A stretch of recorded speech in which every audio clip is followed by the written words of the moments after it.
ठीक है। Yes sir. H2 gas और I2 गैस ये क्या बना रहे हैं, 2HI गैस बना रहे हैं। अब वो कहता है कि इसका मोल कितना दिया हुआ है, 3 मोल दिया हुआ है, इसका मोल 3 मोल दिया। ये मैंने माना कब, इनिशियली। अगर मैं बात करूं एट इक्विलिब्रियम पे, ठीक है, इक्विलिब्रियम पे मैं बात करूं तो मैंने कहा कि भाई इसमें से ना अल्फा मोल जो है क्या हो रहे होंगे, डिसोसिएट हो जा रहे होंगे। तो ये भी, इसका एक मोल के लिए अल्फा है तो ये भी एक अल्फा, तो ये कितना हो जाएगा, 2 अल्फा हो जाएगा। बोलिए, क्लियर है इतनी सी बात। Yes sir. अब वो देखिए यहाँ पे क्या दिया हुआ है, केसी की वैल्यू दिया हुआ है 49। हम यहां से लिख सकते हैं केसी इक्वल टू क्या फॉर्मूला हो जाएगा, कहोगे सर एच आई का पावर कितना हो जाएगा, 2। Very good. और नीचे में कितना हो जाएगा, H2। ठीक है। अच्छा, सबसे पहले इसका कंसंट्रेशन निकाल लेते हैं, क्योंकि हम कंसंट्रेशन नहीं निकालेंगे तो उसकी वैल्यू कैसे रखेंगे। तो यहाँ पे मैं जो है क्या लिख देता हूँ, कंसंट्रेशन। तो 3 माइनस अल्फा डिवाइडेड बाई 10, यहाँ भी क्या लिख सकते हैं, 3 माइनस अल्फा डिवाइडेड बाई 10। और यहाँ पे क्या लिख सकते हैं, 2 अल्फा डिवाइडेड बाई 10। ठीक है, ओके। अब हम यहाँ पे केसी की वैल्यू लगाते हैं। केसी इक्वल टू क्या हो जाएगा, HI⁴ 2, और नीचे में क्या हो जाएगा, H2, और इधर क्या हो जाएगा, I2 हो जाएगा। ठीक है, अब इसकी वैल्यू को हम पुट कर देते हैं। केसी की वैल्यू कितनी दी हुई है, 49। तो 49 इक्वल टू कितना हो जाएगा, अब यहाँ पे देखिए HI कितना है, 2 अल्फा डिवाइडेड बाय 10 का होल स्क्वायर।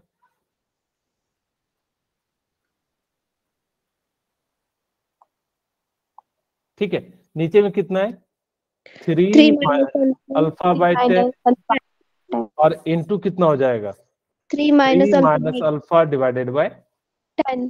10 हो जाएगा। ओके, अच्छा देखिए 10 10 100 हो जाएगा, नीचे से कट जाएगा, तो मैं ऐसा लिख दूं डायरेक्ट, 2 अल्फा का square equal to 3 minus alpha into 3 minus alpha का होल स्क्वायर। बोलिए, यहां तक ये समझ में आ गया कैसे कि 10 10 ऊपर में 2 10 है, 2 बार 10 है, नीचे में तो ये कट गया, तो 3 minus alpha 3 minus alpha 3 minus alpha का होल स्क्वायर। ओके, अब यहाँ पे ध्यान से देखिएगा कि 49 को मैं इधर को जो है ऐसा लिख दो पहले, 2 अल्फा माइनस 3 अल्फा का होल स्क्वायर। ऊपर भी स्क्वायर है, नीचे भी स्क्वायर है, तुमने क्या कर दिया, इस प्रकार से लिख दिया। इसका स्क्वायर हो जाएगा तो इधर 7 हो जाएगा, 2 अल्फा एंड 3 माइनस अल्फा हो जाएगा। इसको हमने सॉल्व कर दिया तो कितना हो जाएगा, 21 minus 7 alpha equal to 2 alpha. Okay, और यहां से हमने सॉल्व कर दिया तो 9 alpha equal to 21 and alpha की वैल्यू 21 डिवाइडेड बाय 9 7 3, तो अल्फा की वैल्यू कितनी आ गई, 2.33। ठीक है, अच्छा मुझे बताइए, आपसे पूछा गया था कि number, find the number of mole of I2 at equilibrium. वो इक्विलिब्रियम के केस में पूछा था। अच्छा यार, ये वाला इक्विलिब्रियम है और इसका पूछा था, आपने अल्फा की वैल्यू कितनी निकाली, 2.33। तो यहाँ पे जो वैल्यू बचा कितना बचा, 0.66। यानी कि जो इक्विलिब्रियम के केस में जो इसके मोल हो जाएंगे वो कितने हो जाएंगे, 0.66 हो जाएंगे। ठीक है, ओके। अब हम बात करते हैं laws of mass action as applied heterogeneous equilibrium. अगर आपके पास क्या हो, हेट्रोजीनियस कंडीशन हो, तो हम लोग कैसे निकालेंगे। हेट्रोजीनियस का मतलब क्या होता है, जिसके अंदर क्या हो, सॉलिड भी हो, लिक्विड भी हो एंड गैस भी हो। अगर जिसमें तीनों के तीनों चीज पाए जाएंगे, इस केस को हम लोग क्या कहते हैं, हेट्रोजेनियस इक्विलिब्रियम। आपको याद हो मैंने बताया था कि सॉलिड के लिए कितना लेना है, इक्विलिब्रियम कांस्टेंट पर, यानी कि जो है आप एक्टिव मास लोगे, यानी कि मोल डिवाइडेड बाय वॉल्यूम, वो कितना लेना है, 1 लेना है। प्योर लिक्विड के लिए कितना लेना है, 1 लेना है। ठीक है, यही चीज कहता है in such case the active mass of pure solid and pure liquid is taken unity and the equilibrium constant is determined the gases system only. अगर आपके पास सॉलिड और प्योर लिक्विड है तो सिर्फ और सिर्फ किस पे डिपेंड करेगा, गैसेस स्टेट पे डिपेंड करेगा। जैसे हमारे पास पहला क्वेश्चन लेते हैं कि हमने क्या करा कि CaCO3 और ये सॉलिड है। ठीक है, अगर मैं यहां से इक्विलिब्रियम कांस्टेंट लिखता टर्म्स ऑफ कंसंट्रेशन, तो आप कहते कि सर Kc इक्वल टू क्या लिखता है, CaO इनटू CO2 और डिवाइडेड बाय क्या हो जाता, CaCO3। लेकिन हमने क्या कहा कि अगर जो सॉलिड होगा तो उसका जो है एक्टिव मास कितना ले लेना है, 1 ले लेना है। तो यहाँ पे भी हमने क्या ले लिया, 1 ले लिया। तो Kc ये कटाया नहीं है, ऐसा नहीं सोचना कि सर आपने कटा दिया कि नहीं। तो हमने यहाँ पे क्या कर दिया कि इसकी वैल्यू हमने कितना ले लिया, CO2, और ये क्योंकि इसका जो है सॉलिड के लिए जो है क्या हो जाता है, यहाँ पे मैं लिख देता हूं, for solid active mass equal to 1। ठीक है, तो एक्टिव मास जो हो जाता है वो सॉलिड के लिए कितना हो जाता है, 1 हो जाता है। तो इसीलिए हम लोग जो है क्या कर देते हैं, इसको डायरेक्ट लिख देते हैं, यानी कि जो है किसके बराबर हो जाएगा, ओके, यहाँ पे CO2। ये जो है बातें हम किसके लिए कर रहे थे, प्रेशर के टर्म में, तो हम यहाँ पे प्रेशर के टर्म में निकाल लेते हैं। मैं थोड़ा सा जो है Kp निकाल देता हूँ प्रेशर के टर्म के लिए। तो Kp का जो वैल्यू हो जाएगा वो क्या हो जाएगा, PCAO इंटू PCO2, और यहाँ पे हमारे पास क्या हो जाएगा, PCaCO3। और इसकी वैल्यू जो है क्या हो जाएगी, कट जाएगी, तो हमारे पास Kp इक्वल टू क्या हो जाएगा, प्रेशर ऑफ CO2, जो कि यही दिया हुआ है। सिमिलरली अगर मेरे पास सेकेंड केस होता, अगर मैं यहां पे लिखता 2H2O लिक्विड है और ये जो है किसमें टूट जा रहा है, 2H2 गैस, एंड किसमें टूट जाएगा, O2 आपका जो है गैस में टूट जाएगा। ठीक है, अगर मैं यहां से Kp निकालूं तो Kp इक्वल टू क्या हो जाएगा, तो कहोगे कि सर जो आपने कहा था कि प्योर लिक्विड यानी कि H2 सिर्फ और सिर्फ लिक्विड है, यहाँ पे इसमें कोई मिलावट नहीं है। तो अब कहोगे सर प्योर लिक्विड हम किसे कहेंगे, जिसके अंदर कोई मिलावट नहीं हो। अगर यहाँ पे सॉल्यूशन लेता, जैसे मैं कह देता कि इसके अंदर जो मैंने चीनी डाल दिया, नमक डाल दिया, तब ये प्योर नहीं होता। अगर ये सिर्फ और सिर्फ अकेला लिक्विड है, जैसे कोई भी इथेनॉल, इथेनॉल, ये सारी चीजें सिर्फ और सिर्फ अकेला लिक्विड होगा, तो उसको हम लोग क्या कह देंगे, प्योर कह देंगे। तो यहां से हम लोग लिख सकते हैं ये गैस है, ये गैस है। अगर मैं इसका लिखता तो आप क्या कहते हैं, pressure of H2 to the power square हो जाता, into O2 to the power 1 है तो 1 ही हो जाता है, यानी कि प्रेशर इक्वल टू। सिमिलरली नीचे में हम क्या लिख देते हैं, PH2O, और यहाँ पे क्या हो जाता है, स्क्वायर। लेकिन ये लिक्विड है तो क्या हो जाएगा, 1, तो सिर्फ और सिर्फ Kp की जो वैल्यू है वो किसके बराबर हो जाएगी, प्रेशर ऑफ H2 का स्क्वायर, और यहाँ पे क्या हो जाएगा, प्रेशर ऑफ O2। ठीक है, तो सिमिलरली अगर किन्हीं को कोई डाउट हो तो यहाँ तक मुझसे पूछ सकते हैं, यही चीजें जो है इन्होंने लिखा हुआ है। ओके, अगर हम बात करें यहाँ पे सेकंड केस में, तो अगर मैं Kp की वैल्यू लिखूं, मैं डायरेक्ट लिख दे रहा हूं, तो कहोगे कि सर जो सॉलिड है इसको 1 मान लो, तो यहाँ पे क्या हो जाएगा, H2 टू दी पावर कितना हो जाएगा, बताइए, 4, क्योंकि कितना जो स्टोइचियोमेट्रिक कोएफिशिएंट है 4, तो यहाँ पे 4। ये आपका सॉलिड है तो इसका तो होगा नहीं। अब यहाँ पे देखिए 3Fe3 सॉलिड है, इसका होगा नहीं, तो हमारे पास क्या है, H2O, तो pressure of H2O to the power कितना है, 4, तो यहाँ पे जो हम लोग कितना लिख देंगे, 4 लिख देंगे। बोले क्या आपको ये समझ में आ गया कि जब हेट्रोजीनियस मिक्सचर रहेगा तो हम Kp की वैल्यू कैसे लिखेंगे। अच्छा, याद हो मैंने पिछली क्लास में आपको Kp का रिलेशन बताया था, क्या याद है कि नहीं, Kp इक्वल टू क्या बताया था, Kc into RT to the power क्या था, हाँ जी, डेल्टा एनजी। ठीक है, अभी हम थोड़ी देर में इसका डिस्कस भी करेंगे, चिंता मत कीजिए। डेल्टा एनजी हमने क्या बताया था, जो है एनपी माइनस यानी कि mole of product minus mole of reactant for gases state. ठीक है, तो इस प्रकार से हमने जो है निकाला था। यहाँ पे क्वेश्चन के माध्यम से हम लोग जो क्या करते हैं, निकालते हैं। यहाँ पे देखिए आपको क्या दिया हुआ है कि N2O4 दिया हुआ है। ठीक है, और ये जो है क्या हो रहा है कि यहां से रिएक्शन करके आपका जो क्या बन जा रहा है, 2NO2 गैस बन जा रहा है। ठीक है, ओके। वो कहता है कि given reaction started with 5 mole at initial, ये कितने मोल है, 5 मोल। तो मुझे बताइए कि प्रोडक्ट का कितना मोल बन रहा होगा, तो 0, शुरू में तो कुछ भी नहीं है।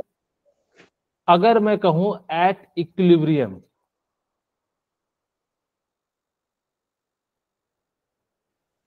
ठीक है, अगर मैं बात करूं एट इक्विलिब्रियम पे, तो इक्विलिब्रियम पे ये में से इसमें से अल्फा चले जाएगा, तो यहाँ पे कितना बन जाएगा, 2 अल्फा। ठीक है, बोलिए, क्लियर है? Yes sir. ओके। अब वो कहता है, यहाँ पे ध्यान सुनिएगा, एक जो कहता है at equilibrium NO2 found is double of N2O। इसका मतलब है कि मोल ऑफ NO2 वो किसके बराबर हो जाएगा, 2 times of mole of N2O। क्या ये बात समझ में आ गई? Yes sir. वही चीज हुआ, कहता है कि NO2 का जो फाउंड है वो इसका N2O4 के डबल है। ओके, यहाँ पे अब हमारे पास कितनी वैल्यू है, मोल ऑफ NO2 कितना है, कहोगे 2 अल्फा, और इसकी वैल्यू कितनी है, 2 इंटू 5 माइनस अल्फा। ओके, तो 2 अल्फा इक्वल टू कितना हो जाएगा, 10, और ये कितना हो जाएगा, -2 अल्फा। ये इधर जाएगा तो प्लस 4 अल्फा इक्वल टू कितना हो जाएगा, 10। तो अल्फा की वैल्यू कितनी आ गई, 2.5। बोले क्या इतनी सी बात क्लियर है? सर। Yes sir. अगर अल्फा की, हाँ वेरी गुड, अल्फा की वैल्यू 2.5 है, तो क्या कंसंट्रेशन निकाल सकते हैं? यस तो सर। कंसंट्रेशन हम क्या करेंगे कि 5 माइनस, हम अभी अल्फा की वैल्यू लास्ट में पुट करेंगे, क्योंकि बार बार कैलकुलेट करने से अच्छा है कि हम एक ही बार कैलकुलेट करेंगे। तो वॉल्यूम आपको दिया हुआ है, हमने यहाँ पे V मान लिया, और 2 अल्फा डिवाइडेड बाई यहाँ पे भी क्या मान लिया, V मान लिया। अब हम लोग क्या कर सकते हैं, Kc इक्वल टू क्या हो जाएगा आपका NO2, यानी कि NO2 का स्क्वायर डिवाइडेड बाय क्या हो जाएगा, N2O4। एक ही है तो स्टिचियोमेट्री, तो यानी कि ऐसा ही रख देते हैं। अब हमने जो वैल्यू निकाला उसको पुट करते हैं। यहां से हमने जो NO2 की जगह पे लिखा तो क्या लिखा था, 2 अल्फा डिवाइडेड बाय कितना था, V। Very good. और इधर साइड हमने कितना निकाला, तो 5 minus alpha divided by B. Okay, ये स्क्वायर हो जाएगा। ओके, अब से यहाँ पे देखिए, हम 4 alpha square divided by V square into V minus 5 alpha, बोलिए लिख सकते हैं सर? Yes sir. ओके, ये V से ये V कैंसिल हो जाएगा। Yes sir. ओके, अब हम यहाँ पे क्या करते हैं कि 4 अल्फा स्क्वायर, और यहाँ पे क्या हो जाएगा, V इंटू 5 माइनस अल्फा। यहाँ तक कैसा लिख सकते हैं? Yes sir. Yes sir. Okay, अब हमारे पास क्या हो जाएगा कि यहाँ पे हमने क्या कर लिया, इनकी जो है वैल्यू निकाल ली। तो 4 इंटू 0.25 इंटू 0.25, वॉल्यूम आपका कितना है, 500 ml, और इसको हमने क्या कर दिया, 1000 से मल्टीप्लाई कर दिया, क्योंकि इसको जो है लीटर में कन्वर्ट कर दिया। 5 माइनस कितना हो जाएगा, 0.25। ठीक है, अब इसी चीज को हमने जो है यहाँ पे सॉल्व किया, तो हमारा जो वैल्यू कितना आ जाएगा, यहाँ पे इसको जैसे सॉल्व कीजिएगा तो यहाँ पे जो है 20 आ जाएगा। मैं यहाँ पे करके भी दिखा देता हूं आप लोगों को।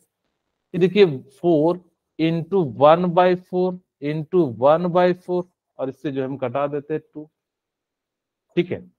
या नहीं तो आप ऐसे भी रख सकते हो, तो 0.25 से भी कटा सकते हैं, कोई दिक्कत नहीं है।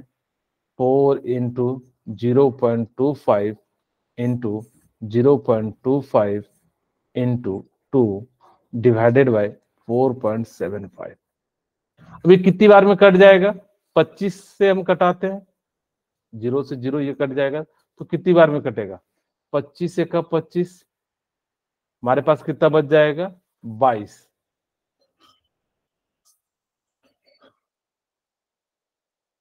475 डिवाइडेड बाय 25, तो हमारे पास कितना हो गया? 25 2 225, 25 नमा, ठीक है, ओके।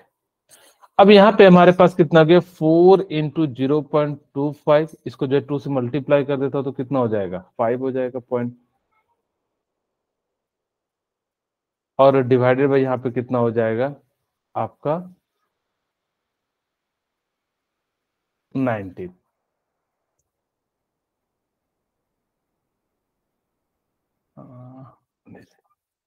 ठीक है, ओके। अब जैसे इसको हमने यहां से सॉल्व किया तो हमारे पास कितना आ जाएगा? यहाँ पे ऊपर में 4 इंटू, और यहां से हमारे पास कितना आ गया? 1 मिनट, ये 2 भी है ना, इंटू 2, क्योंकि ये 4 और इससे हमने जो है 5, ठीक है, ओके, ठीक है। तो इसको अप्रोक्स हम लोग कितना मान लेते हैं? 20 मान लेते हैं, ठीक है। तो ये कितना हो जाएगा? कट जाएगा 10, और ये ऊपर जाएगा तो हमारी वैल्यू कितनी आ जाएगी? यहाँ पे देखिए 5 चौके 20, 20, और जो है ये जो है हमारा एक 2 कट गया, यानी कि जो है करीब करीब जो है 20 के करीब आ जाएगी, ठीक है। तो इस प्रकार से जो हम लोग क्या कर सकते हैं, इनकी वैल्यू को लिख सकते हैं। तो यहाँ पे हमने जो है अप्रोक्स में जो हमने कितना मान लिया? 19, और यहाँ से जो है आपकी वैल्यू कितनी आ गई? 20 आ गई। हम इसको इस तरीके से ना सॉल्व करके जो है ना, थोड़ा सिंपल तरीके से सॉल्व करते हैं, काफी ज्यादा जो है लेंदी हो गया कैलकुलेशन। हम जो इसको ना यहीं पे पहले ही सॉल्व कर लेते हैं। जैसे यहाँ पे देखिए हम क्या करते हैं कि इस बार जो है ना हम लोग यहाँ पे इसका जो है मोल निकाल लेते हैं, ताकि कि हमें जो है थोड़ा सा आसानी हो जाए। इसमें क्या हो गया कि काफी ज्यादा कॉम्प्लिकेटेड हो गया। अब जैसे देखिए यहाँ पे 5 माइनस एक्स, एक्स की वैल्यू कितनी है? तो कहोगे कि सर एक्स की वैल्यू 2.5 है, तो ये कितना मोल हो जाएगा? आप कहोगे कि 2.5, और ये कितना हो जाएगा? 5। तो चीज हमने यहाँ पे भी कैलकुलेट किया, ओके। अब जैसे ही हमारे पास यहाँ पे क्या हो जाएगा, तो हम इसकी वैल्यू पुट करते हैं, के सी इक्वल टू, हम इन टर्म्स जो है इसके टर्म में करते हैं। अब यहाँ पे हमारे पास क्या हो जाएगा? 5/v का स्क्वायर डिवाइडेड बाय क्या हो जाएगा? 2.5 डिवाइडेड बाय v। वही चीज लिखा हमने, जो इसको क्या कर लिया, इस फॉर्म में ले लिया। x की वैल्यू हमने 0.25 ले लिया और इसका इस प्रकार से ले लिया, ओके। तो यहाँ से 5/v का स्क्वायर इंटू v इंटू 2.5, और यहां से v से कट गया, और हमारे पास कितना आ जाएगा? 25 डिवाइडेड बाय 2.5 इंटू कितना आ जाएगा आपका? जो है नीचे में v की जगह पे हमारे पास कितना है? 500 इंटू कितना हो जाएगा? 1000। यहाँ पे हमने कटा दिया, ये कट गया 10, और ये कितनी बार आ गया? 20। तो इसमें क्या हो गया कि थोड़ा सा कैलकुलेशन आसान हो गया। इसमें जो है बहुत ज्यादा लेंदी कैलकुलेशन हो जा रहा था, तो इसीलिए जो हम लोगों ने इसको, वैसे तो आप कटा सकते थे यहाँ से भी चीजें, वही सेम चीजें आती, ठीक है। तो यहाँ पे हमने जो है क्या कर दिया, इसकी वैल्यू को पहले ही पुट कर देते हैं, ठीक है। बेसिकली हम यहाँ पे जो है पहले ही वैल्यू पुट कर देंगे, तो हमारा कैलकुलेशन थोड़ा सा आसान हो जाएगा, और कोई बड़ी बात नहीं है, ठीक है। हम यहाँ पे वैल्यू पुट कीजिएगा, अल्फा इक्वल टू कितना आ जाएगा? 0.25, और यहाँ से हम जो है सॉल्व कर लेंगे तो जो है 20 आ जाएगा, ठीक है, ओके। नेक्स्ट क्वेश्चन की हम बात करते हैं। अब हमारे पास यहाँ पे देखिए क्या दिया हुआ है। इस बार जो है ना आपको क्या निकालना है? Partial pressure. थोड़ा सा यहाँ पे ध्यान दीजिएगा, बड़ा अच्छा क्वेश्चन है। आपको इस टाइप के क्वेश्चन कई सारे देखने के लिए मिलेंगे आपके प्रीवियस ईयर के एग्जाम में, नीट के। देखिए ध्यान से मैं कैसे बनाता हूं। सबसे पहले मैंने क्या करा कि PCl5 गैस, और ये जो है क्या हो गया? PCl3 गैस और प्लस Cl2 गैस, ठीक है, ओके। अब वो कहता है given reaction started quantity of PCl5 the mole fraction of Cl2। हमें जो है मोल फ्रैक्शन दिया हुआ है Cl2 का, कितना दिया हुआ है यहाँ पे मैं लिख लेता हूं 0.25, एंड टोटल प्रेशर दिया हुआ है 4 atm। अब वो आपसे पूछ रहा है कि पार्शियल प्रेशर ऑफ PCl3 क्या होगा। ध्यान से देखिएगा, मैंने यहां पे माना कि इसका मोल एट इनिशियल पे कितना है 1, तो ये कितना हो जाएगा 0 0। एट इक्विलिब्रियम पे ये कितना हो जाएगा 1 माइनस अल्फा अल्फा, और ये कितना हो जाएगा अल्फा। यहां तक किन्हीं को कोई दिक्कत नहीं होगा। No sir. ओके, अब ध्यान से सुनिएगा कि आपको ना पार्शियल प्रेशर निकालने के लिए जो तरीका है वो ध्यान सुनिएगा। जिसका निकालना है, जैसे मैं यहाँ पे PCl5 के लिए निकाल रहा हूं, अगर मुझे जिसका पार्शियल प्रेशर निकालना है मैं यहाँ पे लिख भी देता हूं partial pressure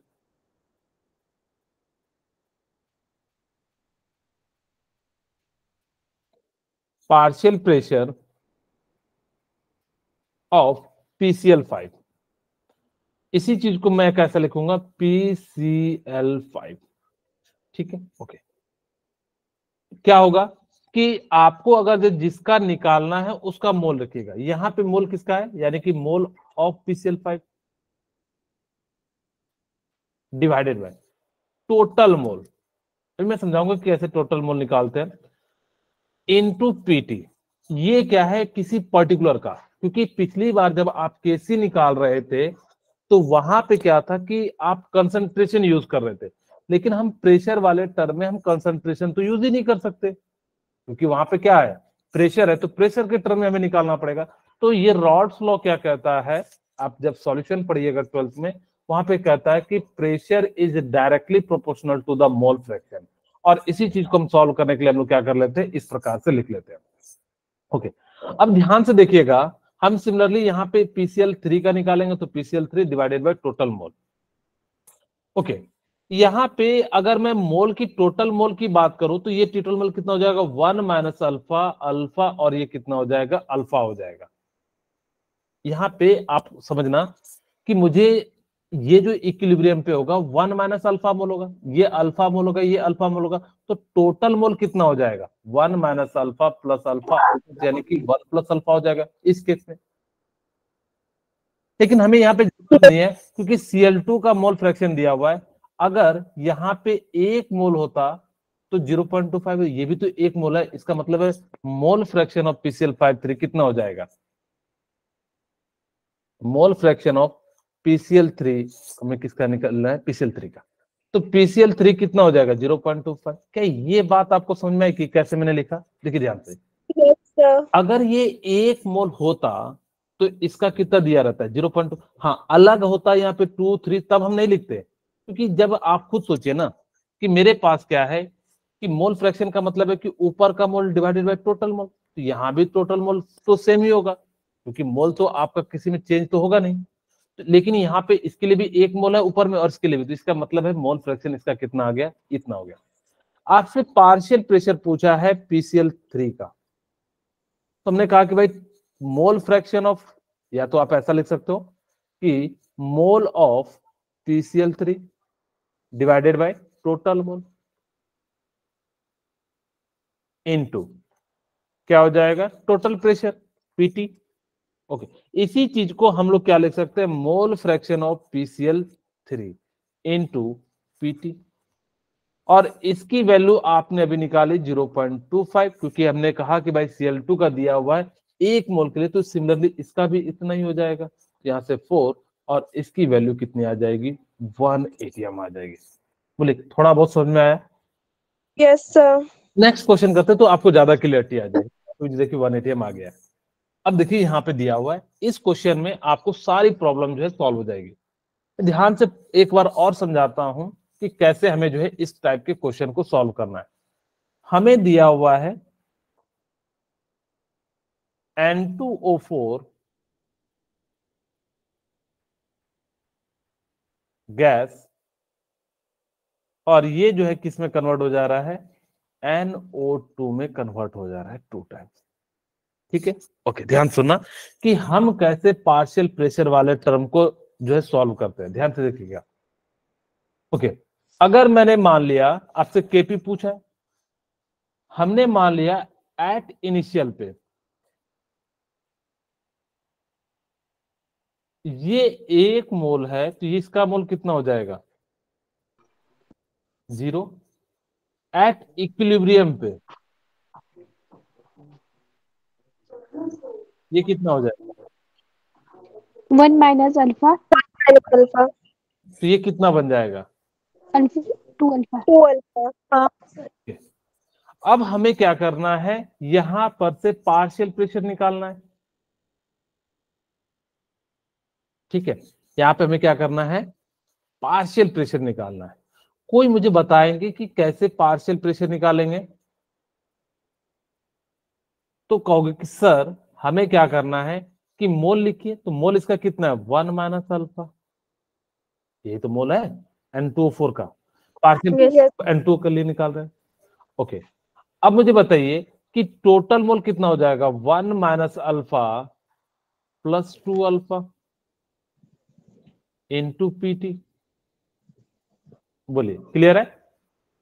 yes sir. Similarly यहां से हम लोग क्या निकाल लेंगे कि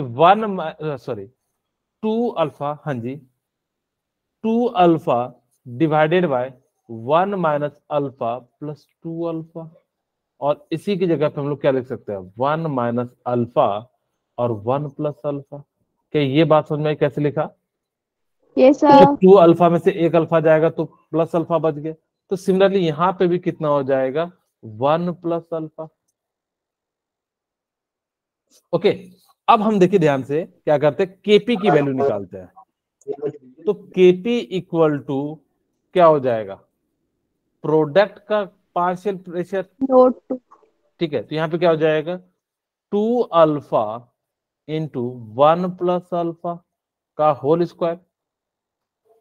ठीक है, नीचे में कितना आ जाएगा 1 minus alpha into 1 plus alpha. बोलिए, क्लियर है? Yes yes sir. ओके, अब देखिए ध्यान से कि यहां से हम लोग क्या कर सकते हैं कि 2 alpha divided bye 1 plus alpha, और इसको लिखेंगे 1 plus alpha into 1 minus alpha. बोले, क्लियर है? ये यहां से क्या हो गया, कैंसिल हो गया। तो 2 अल्फा डिवाइडेड बाय क्या हो जाएगा 1 प्लस अल्फा, ये मैंने कहा से लिख दिया, स्क्वायर नहीं होगा, अल्फा ऊपर चले गया, ठीक है, ठीक है। तो कितना हो जाएगा 1 plus alpha into 1 minus alpha. Okay, अब आपसे जो दिया हुआ है अल्फा की वैल्यू कितनी दी हुई 0.25, तो यहां से कितना हो जाएगा 2 times of 0.25 divided by 1 plus alpha, यानी कि कितना लिख सकते हो 1.25 इंटू 0.75। बोलिए, क्लियर है? Yes sir. ओके, अब यहां से 2 जीरो से 2 जीरो कटा देते हैं, 25 दिया हो गया, और यहां से हमारे पास कितना हो जाएगा 2/125 इंटू 100, और इसको हमने कटा दिया, 25 चौके 25 दिया, तो कितना हो गया 8 डिवाइडेड बाई 3। कैसे गलती कर दी हमने? सर 3 भी है नीचे।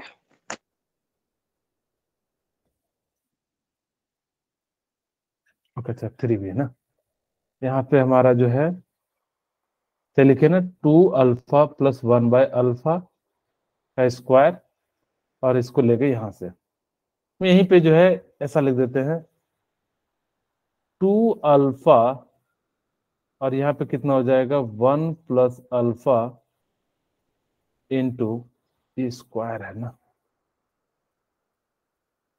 ये कितना हो जाएगा 4 अल्फा। ठीक है, और ये 1 माइनस अल्फा, तो 4 कितना हो जाएगा इंटू 0.25 इंटू 0.25। यहाँ पे कितना हो जाएगा 1.25 इंटू 0.75, इससे कटा देंगे तो ये कितनी बार में, 3 बार में, इससे कटा देंगे तो कितनी बार में, 5 बार में। ठीक है, ओके। अब हमारे पास क्या हो गया, ऊपर में हमारा कितना आ गया 8/15, और इसको हम लोग सॉल्व करते हैं तो कितनी बार में लग जाएगा आपका जो है 4/15। तो 4 को अगर हम 15 से डिवाइड करते हैं तो कितनी बार में लग जाता है, 2 बार में, 13 पॉइंट, और फिर जो है 13 यानी कि जो है हमारे पास 10, यानी कि 0.26 या जो भी इसके आसपास होगा, अप्रोक्स वैल्यू जो है हमारी कितनी आ जाएगी 0.26। अब देखते हैं कौन सा ऑप्शन है, तो जो है 0.25 ATM हो जाएगा। ठीक है, बोलिए क्लियर है? Yes sir. कैलकुलेशन था और कुछ था ही नहीं। ओके, हाँ, अब नेक्स्ट क्वेश्चन की हम बात करते हैं। मैं चाहता हूं कि आपको मैं 1 मिनट का समय दूं, आप इसको एक बार ट्राई कीजिए, जब मैं समझाऊंगा तो आपको ज्यादा क्लियरिटी आ जाएगी। ठीक है, तो इसको फटाफट से जो है इसको आप लोग जो है ट्राई कीजिए।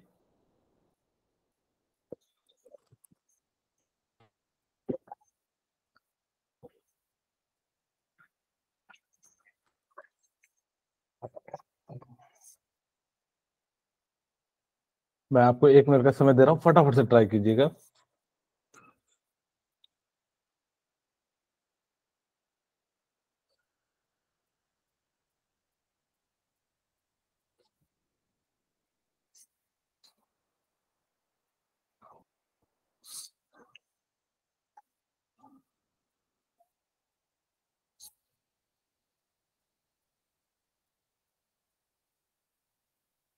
किसी ने कोई ट्राई कर रहे हैं या सिर्फ मैं ही बनाऊं? Yes sir. ट्राई कीजिए शिवम, और हीरा आप भी कीजिए, ज्योति, दीक्षा, कृतिका, महक।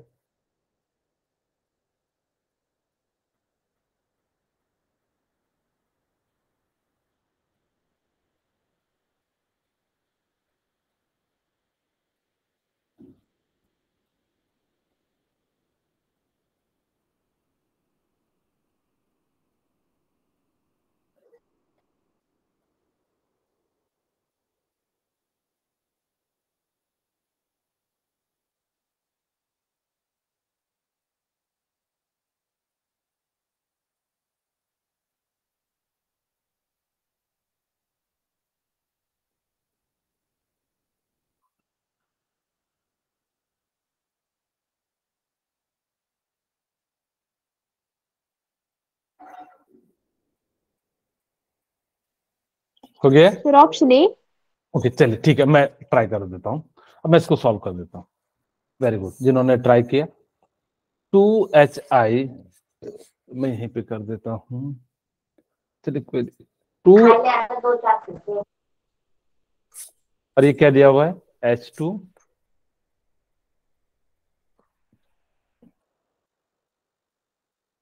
2HI गैस है, और ये किस में टूट रहा है, H2 गैस एंड I2 में।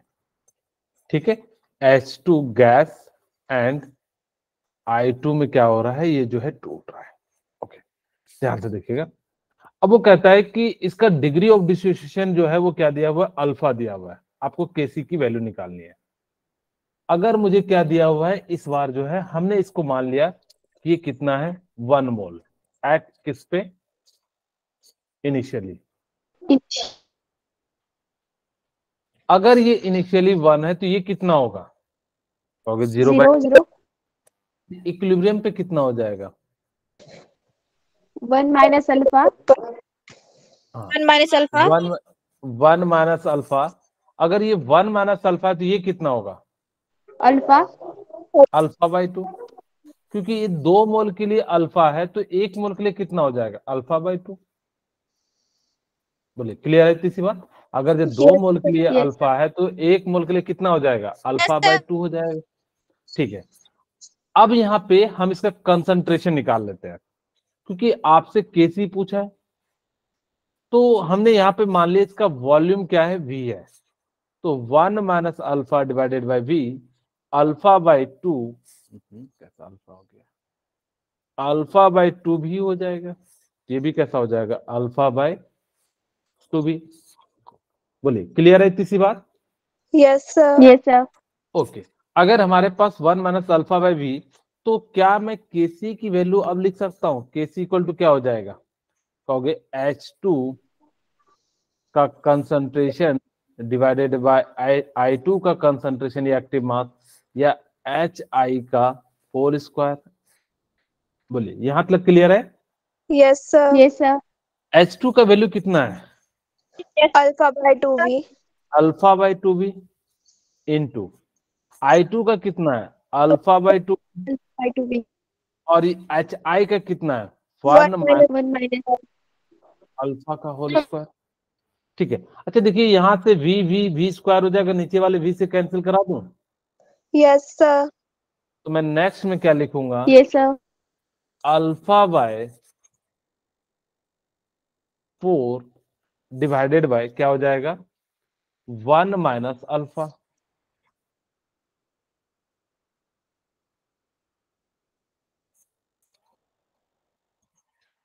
वन माइनस अल्फा का whole square, KC equal to, इसी चीज को मैं क्या लिख सकता हूं? ऊपर में अल्फा इंटू अल्फा कितना हो जाएगा? अल्फा स्क्वायर हो जाएगा। ठीक है, तो केसी इक्वल टू क्या हो जाएगा? Alpha square into 1 minus alpha का होल स्क्वायर, नीचे में 4 होगा। ठीक है, तो यही वैल्यू आपको जो भी यहां दिखे ऑप्शन में, हम उसको क्या कर सकते हैं? 1 माइनस अल्फा का होल स्क्वायर। देखते हैं इसमें कौन सा आंसर है। तो आप देखिए, आपके ऑप्शन पास डी। ऑप्शन डी हो जाएगा। तो अल्फा इंटू अल्फा माइनस का होल स्क्वायर जो है क्या हो जाएगा? आपका डी हो जाएगा। ठीक है, ओके। अब हम बात करते हैं laws of mass action. Laws of mass action क्या कहता है कि आपका जो प्रोडक्ट है ना, वो डिपेंड करता है किस पे? रिएक्टेंट के कंसंट्रेशन पे। आप जितना ज्यादा कंसंट्रेशन ऑफ रिएक्टेंट लीजिएगा, उतना ज्यादा आपका जो है क्या होगा? प्रोडक्ट का फॉर्मेशन हो जाएगा। वही कहता है the law of mass action state that the rate of reaction is proportional to the product of concentration of each reactant. यानी कि किसी चीज का कितना प्रोडक्ट बनेगा, ये सिर्फ और सिर्फ क्या बताता है? Laws of mass action. या इसको कह सकते हो कि रेट बताता है कि किसका रेट ज्यादा होगा। मैं ऐसे आपको रेट समझाने का प्रयास करता हूं। सपोज कीजिए मेरे पास क्या है कि एक ग्लास वाटर है। ठीक है, मेरे पास क्या है? एक गिलास जो है वाटर है।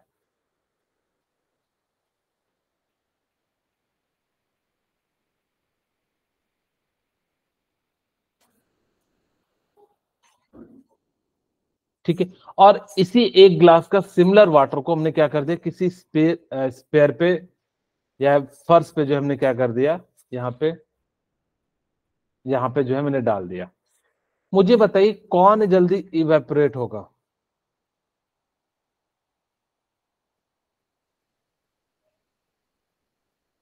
sphere. स्पेयर सरफेस हो जाएगा। जो यानी कि जो आपने जहां पे इसको पूरे फ्लोर पे डाला, तो सरफेस वाला होगा। क्यों? क्योंकि इसके पार्टिकल्स जो है ना, ज्यादा से ज्यादा वो क्या है, यानी कि रिएक्ट करने के लिए रेडी है या इवेपोरेट करने के लिए। लेकिन इसमें जो है सिर्फ और सिर्फ अपर वाला ही होगा। इसके अंदर जहां जहां ऊपर वाला सभी होंगे, और इसका सरफेस जो पार्ट है वो कम है, जिस कारण से ये क्या करता है? ये जो डिपेंड करता है सरफेस एरिया। वही उसी तरीके से यहाँ पे भी ये जो डिपेंड करेगा किस पे करेगा? कि उसका कितना ज्यादा आपका रिएक्टेंट है। जितना ज्यादा रिएक्टेंट होगा, उतना ज्यादा क्या हो जाएगा आपका, यानी कि जो है प्रोडक्ट का कंसंट्रेशन हो जाएगा। ओके, वही कहता है the law of mass action state that rate of chemical reaction is directly proportional to the product of reactant and concentration value. कि कितना ज्यादा जो है, आपको मैंने बताया था कि सिमिलरली आपके पास क्या होगा कि जो भी प्रोडक्ट में होगा, इसको हम लोग क्या लिख सकते हैं, या मैं यहां पे लिख भी देता हूं।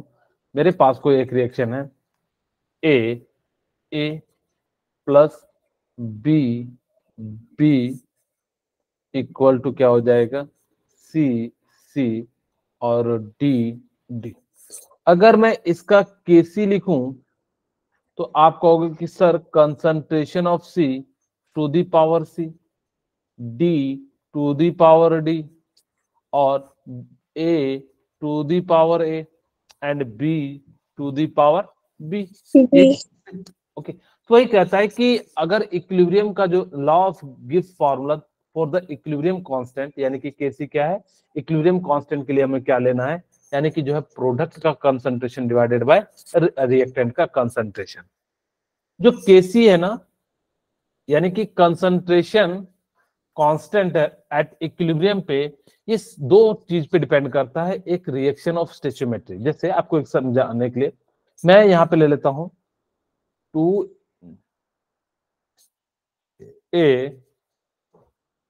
प्लस 2b इक्वल टू क्या हो जाएगा 3c प्लस 4d।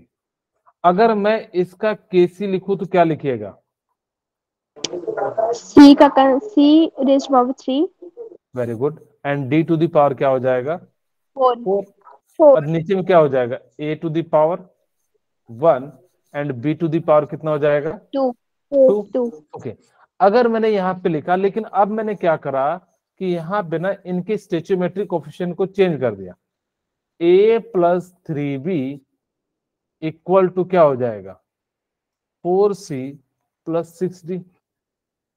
अगर मैं अब इसका इक्विलिब्रियम कांस्टेंट लिखूं तो आप कहोगे कि c to the power 4 and d to the power कितना हो जाएगा 6 and a to the power 1 and b to the power कितना हो जाएगा 3। तो अगर अब मुझे बताइए क्या स्टोइचियोमेट्रिक कोएफिशिएंट पे इसकी वैल्यू नहीं डिपेंड कर रही है? No sir. कर रही है ना, क्योंकि जितना ज्यादा पावर होगा तो उसकी वैल्यू उतनी ज्यादा चेंज कर जाएगी। तो इसीलिए ये इस पे डिपेंड करता है, रिएक्शन जो होता है वो स्टोइचियोमेट्रिक कोएफिशिएंट पे डिपेंड करता है। दूसरा, टेम्परेचर पे। आप टेम्परेचर को इंक्रीज डिक्रीज करके उसका रेट ऑफ रिएक्शन को क्या कर सकते हैं, बढ़ा सकते हैं। अगर रेट ऑफ फॉर्मेशन प्रोडक्ट का बढ़ जाएगा, जिस कारण से इस पे भी क्या कर जाता है, डिपेंड जो है कर जाता है। ठीक है, सेकंड। ओके, अब हम बात करते हैं कि आपको मैंने बताया था कि KP equal to KC R T to the power क्या था, delta N G. Very good.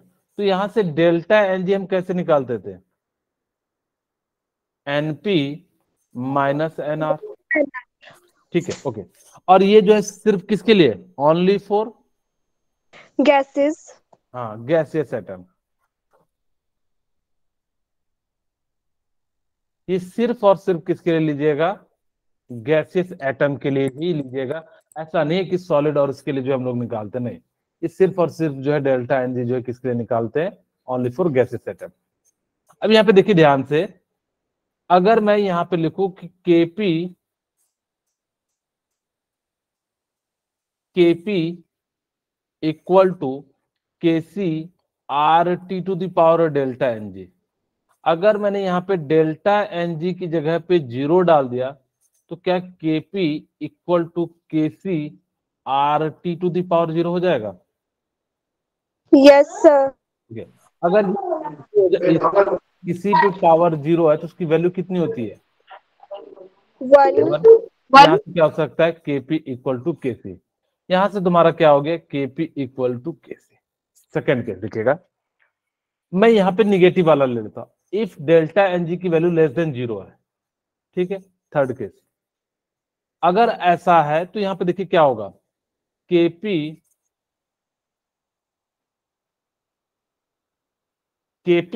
Equal to क्या हो जाएगा, KC R T to the power कितना हो जाएगा, डेल्टा एनजी।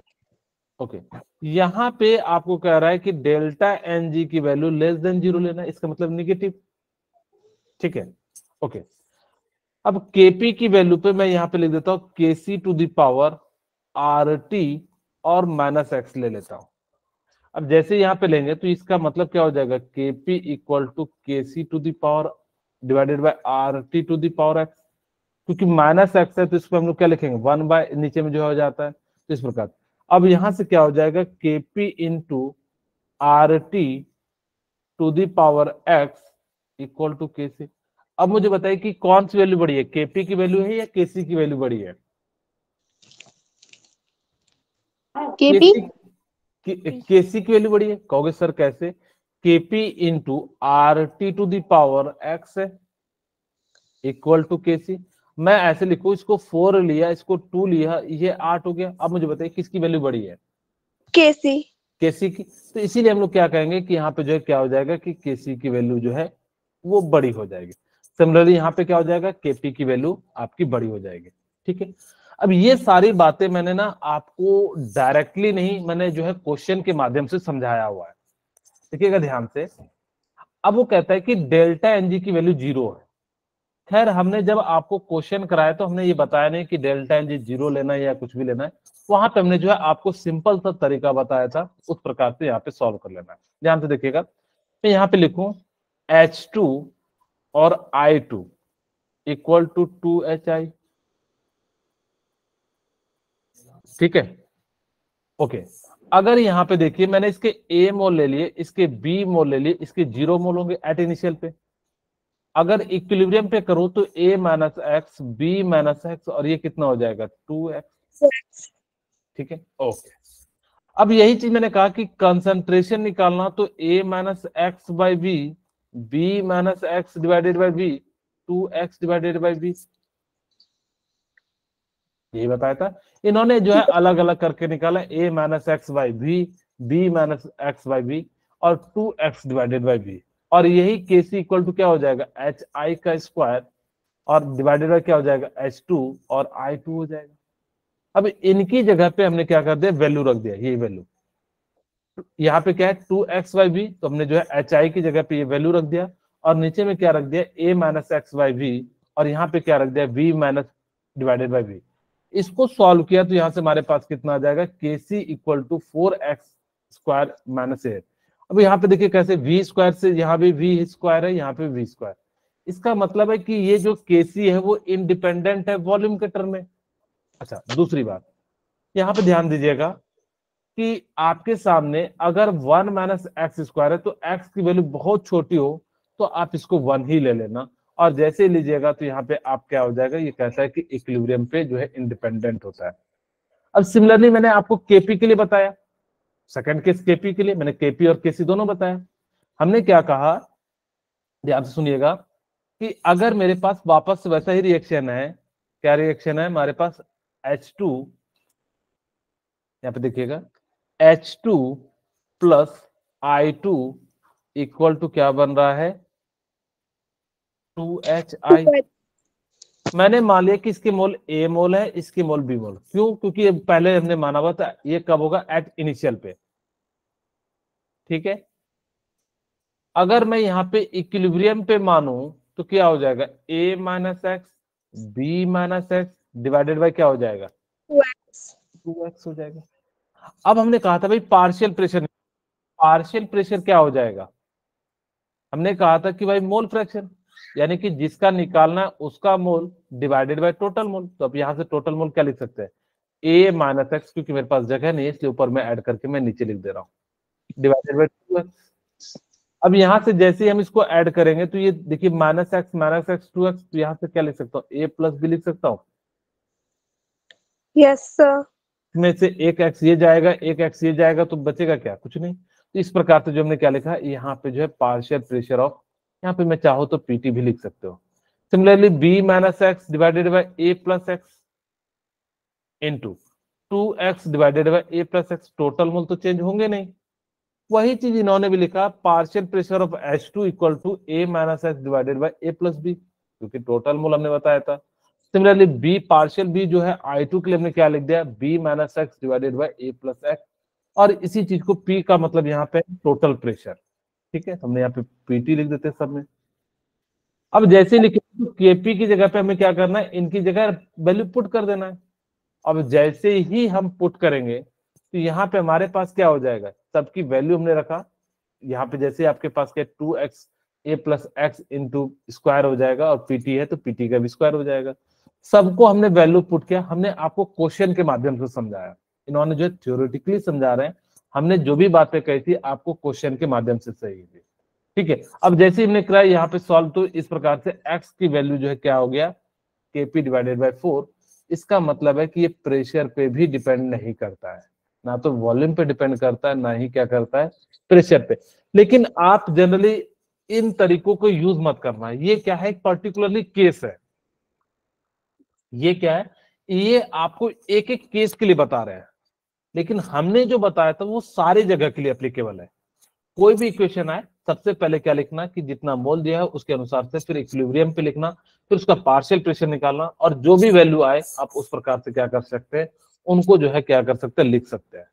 सिमिलरली टाइप 3 है, जब आपके पास क्या हो कि डेल्टा एन जी जो है ग्रेटर देन 0 हो, तो हम इस प्रकार से लॉ ऑफ मास एक्शन लगाएंगे। अगर जब केसी निकालना हो तो हम यहाँ पे क्या करेंगे, ए है और ये 0 है, ये 0 हो जाएगा।